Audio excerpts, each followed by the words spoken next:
The throne room of the Velkarian Empress was designed to intimidate. It stretched for 200 meters, its vaulted ceilings lost in shadow, its walls lined with the conquered banners of 17 civilizations that had dared to challenge Velkarian supremacy. At the far end, elevated on a platform of black stone that seemed to absorb light, sat Empress Vayara Kaltharin. She was magnificent and terrible in equal measure. Her navy blue skin seemed to shimmer in the dim light, and her blonde hair was woven with threads of platinum that caught the illumination from hovering glow spheres. Her violet eyes were cold, calculating, and utterly without mercy. She had ruled the Velkarian Empire for 37 years, and in that time she had crushed 4 rebellions, absorbed 6 neighboring systems, and earned a reputation for ruthlessness that made hardened warriors flinch.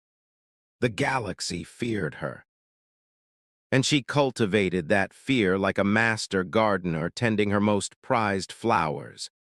Today's court session was routine, tribute from vassal worlds, petitions from nobles, the occasional execution to remind everyone that defiance had consequences.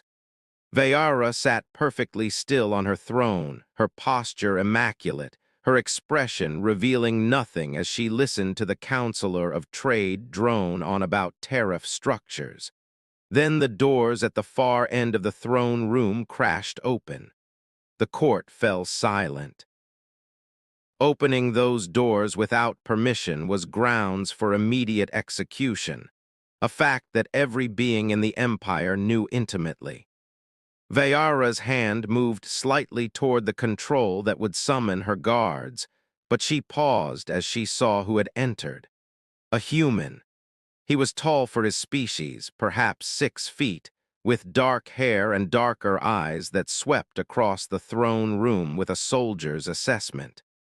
He wore the utilitarian gray of the Earth diplomatic corps, but the way he moved suggested military training.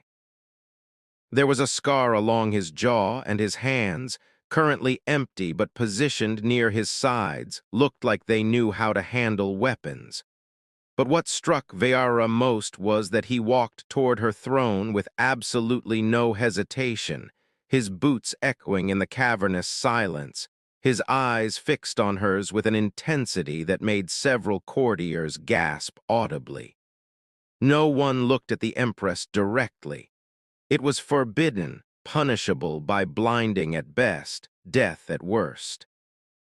Yet this human walked the length of her throne room, closed the distance between them, and looked her straight in the eyes without so much as blinking.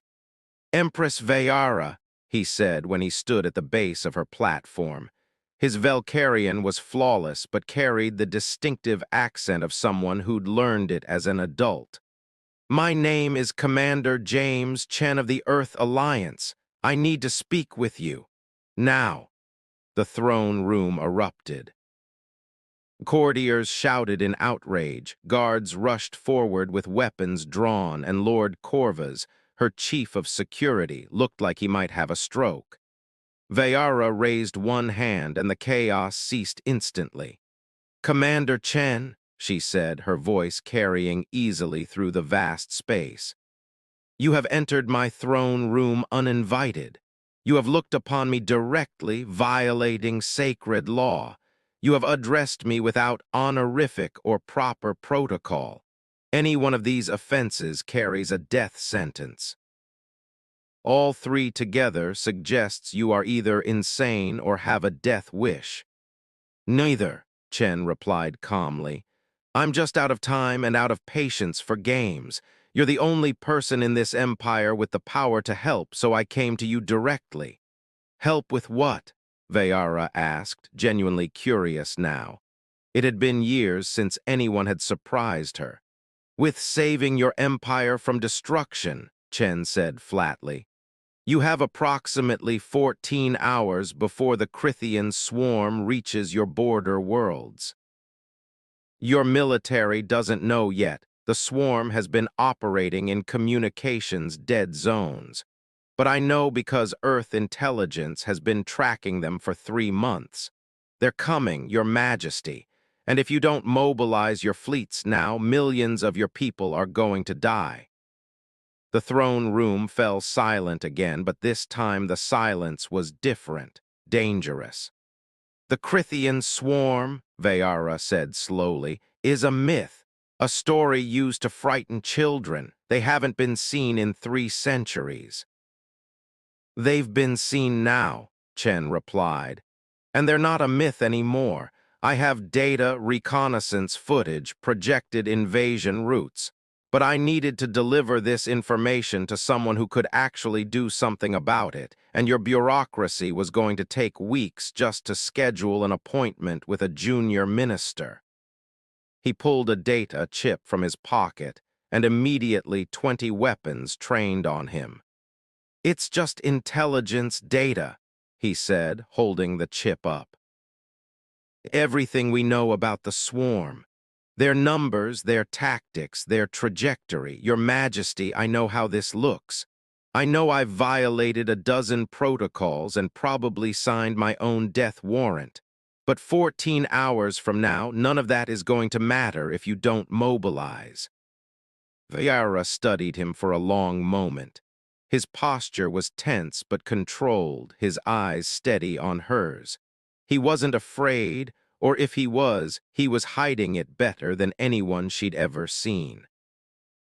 He believed what he was saying. More than that, he'd risked execution to say it. Lord Corvus, she said quietly, take the data chip, verify its contents. Your Majesty, this could be a trick. Now, Corvus. The security chief moved forward carefully, took the chip from Chen's hand and retreated to a nearby console. The tension in the room was thick enough to cut as he loaded the data and began analyzing it. After 5 minutes that felt like hours, Corvus looked up, his face ashen. Your Majesty, the data is genuine. The Crithian swarm is real and it's heading directly for our border worlds. Fleet composition suggests at least 50,000 vessels, maybe more. The throne room erupted again, but Vayara barely heard it. 50,000 ships. The Velcarian Empire could muster perhaps 30,000 at full mobilization, and that would take days to coordinate. Hours if they cut corners and pulled ships from garrison duty. Hours they didn't have. She stood and the room fell silent immediately. When the Empress stood, the galaxy held its breath. Commander Chen, she said, walk with me. Vayara's private study was far less intimidating than the throne room. It was lined with books, actual physical books, a luxury in the digital age, and dominated by a holographic star map that showed the Empire's territories in glowing detail. Chen stood on the opposite side of the map from her, and for the first time she could see the exhaustion in his face. You look like you haven't slept in days, she observed. I haven't, Chen admitted. I've been trying to get anyone in your empire to listen to me for 72 hours. Your border patrol wouldn't let me pass the checkpoint. Your diplomatic corps scheduled me for an appointment 6 weeks from now. Your military intelligence dismissed my reports as human hysteria. So you decided to commit multiple capital offenses to force an audience, Vayara said. Desperate times, Chen replied with a tired smile. She manipulated the star map, bringing up the data from his chip. The swarm's projected path glowed red across her eastern border worlds with a combined population of nearly 1 billion Velcarian citizens. Why does Earth care? She asked bluntly. The swarm isn't heading for human space. You could have simply fortified your borders and let us deal with this alone. Instead, you risked one of your officers to warn us. Why? Chen met her eyes again, and she noticed that his gaze never wavered, never dropped in the submissive gesture every other species used when addressing her. It should have infuriated her. Instead, she found it refreshing. "Because Earth doesn't operate that way," he said simply. "We have our differences with the Valkyrian Empire. Your expansion has concerned us, your military buildup makes our admirals nervous, and frankly, your reputation for crushing dissent makes our politicians uncomfortable. But none of that matters when civilians are about to die." "How noble," Vayara said, though her tone was thoughtful rather than mocking. "Not noble, human." Chen manipulated the map himself, pulling up tactical projections. "We come from a world where everything is trying to kill us. Predators, weather, disease, other humans. We learned early that sometimes you have to work with rivals to survive existential threats. The swarm is an existential threat. Personal grievances come second." He looked at her. "Besides, I've read your history, your majesty. You're ruthless, yes. You've conquered and crushed and ruled with an iron fist. But you've also abolished slavery in every system you control, implemented universal education, and established trade networks that have lifted billions out of poverty. You're not evil, you're just terrifying." Despite herself, Vayara laughed. "Terrifying. Yes, I've cultivated that reputation carefully. Fear is a more reliable tool than love, Commander. Love is fickle. Fear is constant." "Is it, though?" Chen asked. "Because from where I'm standing, you have an empire full of people who obey you because they're afraid of what will happen if they don't. But in about 13 hours, when the swarm comes, you're going to need people who will fight for you because they want to, not because they're terrified of punishment." Vayara's eyes narrowed. "You dare." "I dare because someone has to," Chen interrupted. "You want to know why I looked you in the eye? Why I violated your protocols? Because I'm from a death world, your majesty. I grew up on a planet where the weather can kill you, the wildlife can kill you, and the plants sometimes can kill you. Humans don't have time for elaborate dominance displays. When something needs saying, we say it." He stepped closer. "And what needs saying is this: you have the power to save your people. You have the intelligence, the resources, the military capability. But you're so wrapped up in being feared that you've forgotten how to be trusted. And trust is what you're going to need in the next 14 hours, because there's no way your empire survives this alone." "And I suppose Earth will help?" Vayara asked coldly. "Yes," Chen said simply. "I'm authorized to offer full military cooperation. The Earth Alliance fleet, all of it, will stand with you against the swarm. No strings attached, no territorial demands, no political maneuvering. We fight together or we die separately." Vayara studied him for a long moment. "You realize that if I accept Earth's help, I'm admitting weakness. I'm showing the galaxy that the mighty Valkyrian Empire needs assistance from humans, a species we've publicly dismissed as insignificant for decades. I realize that saving a billion lives is more important than pride," Chen replied. The silence stretched between them. Vayara had built her empire on fear, on the absolute certainty that she was untouchable, unreachable, beyond question or challenge. And here stood a human, a being from a species she'd barely considered worth noticing, looking her in the eye and calling her out. She should have him executed. Every advisor would counsel it. Every tradition demanded it. Instead, she found herself respecting him more than anyone she'd spoken to in years. "You said I've forgotten how to be trusted," she said quietly. "Perhaps you're right, but trust is earned, Commander Chen. How do I know Earth won't use this crisis to gain leverage over my empire? Chen reached into his pocket again, and this time the guards didn't even raise their weapons. He pulled out another data chip and placed it on the star map table. That contains Earth's complete tactical network protocols, our command frequencies, and the personal command codes for every ship in our fleet. If we betray you, you'll be able to cripple our entire military with the information on that chip. He pushed it toward her. That's how you know. You're trusting you with the keys to our destruction because we need you to trust us with the survival of your people. Vayara picked up the chip, feeling its weight in her hand. This small piece of technology represented Earth's complete vulnerability. One wrong move on her part and the human military would be defenseless. "This is insane," she said softly. "This is human," Chen replied.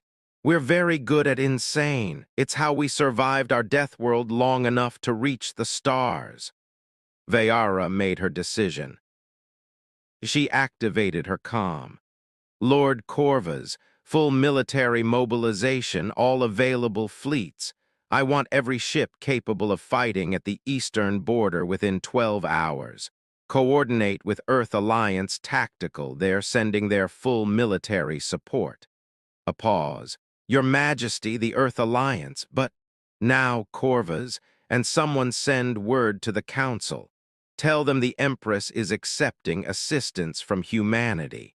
Anyone who objects can lead the first wave against the swarm personally." She cut the connection and looked at Chen.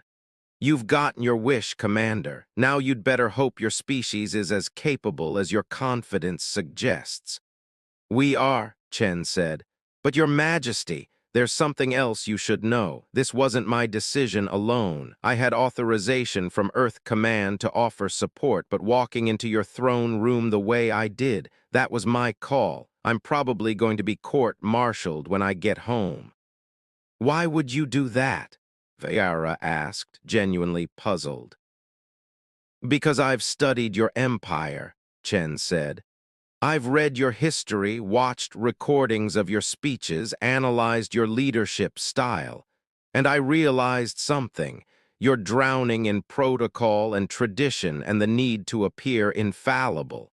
You're surrounded by people who are too terrified to tell you the truth." He met her eyes one final time. "I thought maybe, just maybe, if someone actually looked you in the eye and spoke to you like a person instead of a divine tyrant, you might remember that you're not just the Empress. You're also someone who can choose to save lives over saving face." Vayara stared at him. Then, to her own surprise, she smiled, a genuine expression that hadn't crossed her face in years. "You're absolutely right, Commander Chen, and you're also absolutely insane. Which makes you either the bravest human in the galaxy or the stupidest." She moved to the door of her study. "Come, we have a war to plan, and I suspect your Deathworld tactical thinking will be more useful than my courtier's political calculations." As they walked toward the command center, Vayara activated her personal comm. "Corvus, when this crisis is over, I want protocols updated. Any being with genuine urgent intelligence is to be granted immediate audience. No more bureaucratic delays that cost lives." "Your Majesty, the human was right," she said simply. "Fear is useful, but it becomes counterproductive when it prevents people from delivering critical information. We're changing that." She glanced at Chen, who was trying unsuccessfully to hide his surprise. "What? Did you think your little speech wouldn't have an impact?" "I wasn't sure," Chen admitted. "Most of my cultural briefings suggested you'd execute me for looking at you directly." "Most of your cultural briefings are correct," Vayara replied. "But then most beings aren't from death worlds. Most beings don't walk into the throne room of the galaxy's most feared ruler and lecture her on leadership. Most beings don't trust me with their civilization's military codes because they think I can be better than I am. She stopped walking and turned to face him fully. You looked me in the eye, Commander Chen. You saw past the Empress to the person beneath. You saw someone drowning in her own reputation, surrounded by fear, isolated by power. And instead of accepting that as the way things are, you decided to do something about it.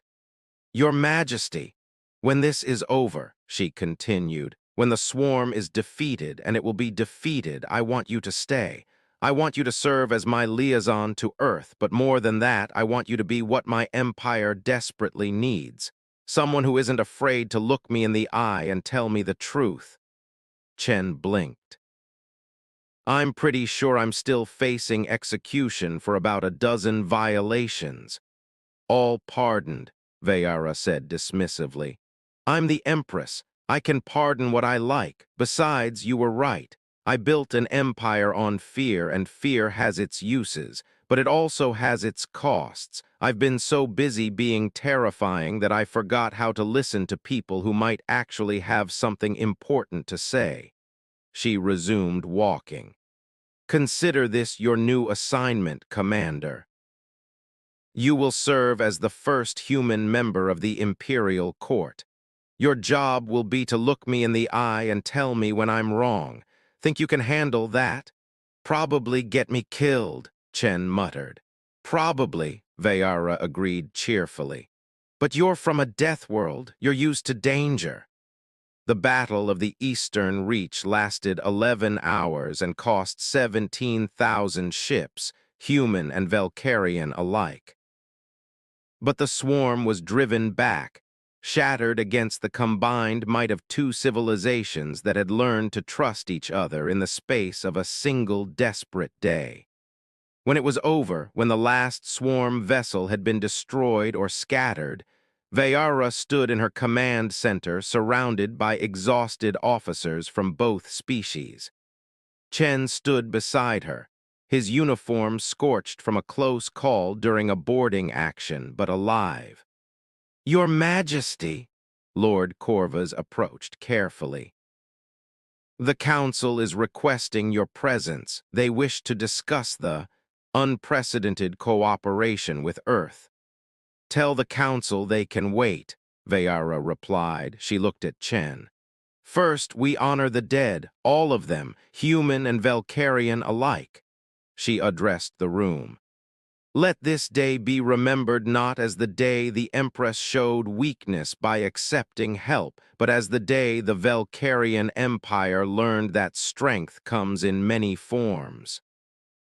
Today, a human from a death world looked me in the eye and reminded me that saving lives is more important than maintaining appearances. She placed her hand over her heart in the traditional Velcarian gesture of respect, then extended it toward Chen. Today, Commander James Chen showed me what true courage looks like, and in doing so, he may have saved more than just my empire. He may have saved me from becoming the tyrant I was dangerously close to being. Chen returned the gesture, his human hand over his heart. Your Majesty, I just did what needed doing. No, Vayara said quietly.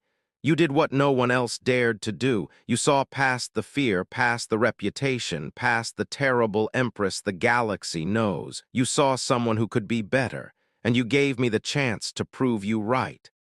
She looked around the command center at the assembled officers. From this day forward, let it be known, the Velcarian Empire stands with Earth.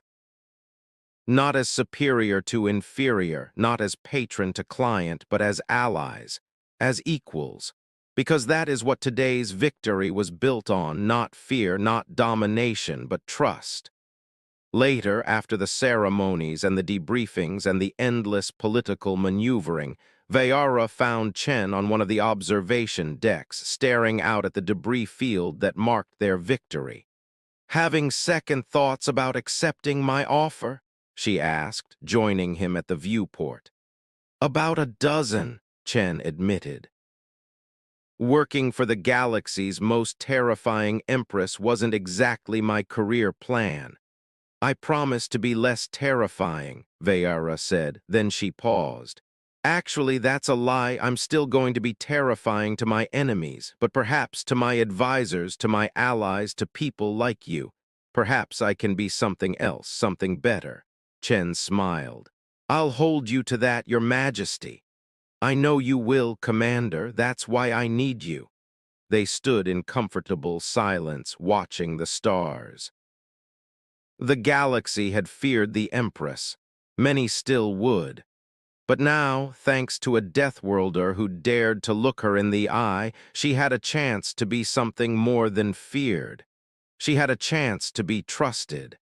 And that, Vayara reflected, might be the most powerful thing of all.